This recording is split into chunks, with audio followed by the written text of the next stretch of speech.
first, Chad Pergram from Capitol Hill, where the action is tonight. All right, Chad, the Majority Leader, Mitch McConnell, took that first step. He went to the floor to move forward this confirmation vote. So what could a timeline look like?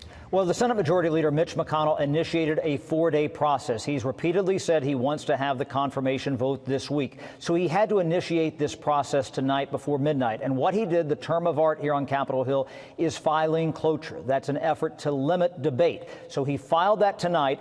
By Senate rule, that needs a day to lay over. So tomorrow, day 2, it lays dormant, and then it ripens like a fruit on Friday. That means it's available for a vote. That's the procedural vote to cut off debate. It needs 51 yeas. In the old days, last year, 2017, when they were dealing with Neil Gorsuch for the Supreme Court, Mitch McConnell lowered the bar to end filibusters. It used to be 60. It's now down to 51. And so if you have invoked cloture on day 3, Friday, voted to cut off debate, then a 30-hour clock begins to run.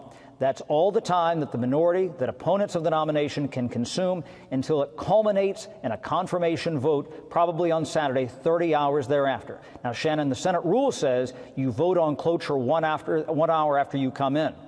So it's possible they could have come in Friday morning at 12:01 and have that procedural vote at 1:01 on Friday morning. Well, you and I may be here doing this then if that happens overnight. Okay, so where do we know about where they stand with votes on either side now? Yeah, it's absolutely about the math, the math, the math. You've heard me say that many times before.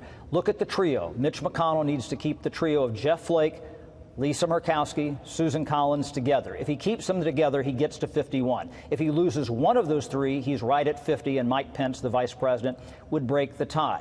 Well, what about Democrats? It's generally not thought that any Democrat would vote to confirm Brett Kavanaugh unless Republicans can deliver the goods. In other words, they carry the freight and get them across 51. I talked earlier with Joe Manchin, a Democratic senator from West Virginia. He's in play. Listen to what he had to say about his vote. Well, I'm looking at the gentleman as an adult from 22 to 30, 53, 31 years of professional service. I'm looking at him as a father, as a person in a community, how he interacts with his community. I'm looking at a little bit of everything. I'm trying to put the human side to it. So Joe Manchin is in play. I would also look at Heidi Heitkamp, the Democrat from North Dakota. Those are the two main operatives in the Democrats that might be in play to vote for Brett Kavanaugh, Shannon.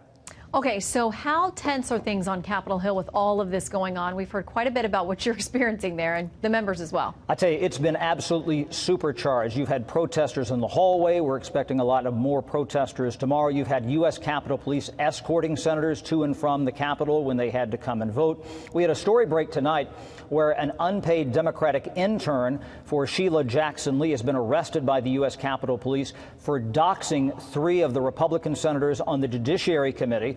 He was caught in a Capitol Hill office last night, and then he was arrested at home by the U.S. Capitol Police today.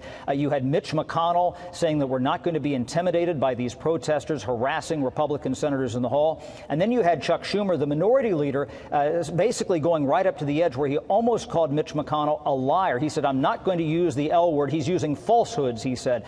You don't hear that sort of language here on Capitol Hill between the two leaders very often. The reason this nomination is dancing on the tip of a pin. It could go either way when you're dealing with 49, 50, 51 votes. That's why it's so tense, Shannon. All right, we understand. Chad Pergram, thank you very much. My pleasure. We'll pencil us in for Friday night, Saturday morning. We'll see how this goes.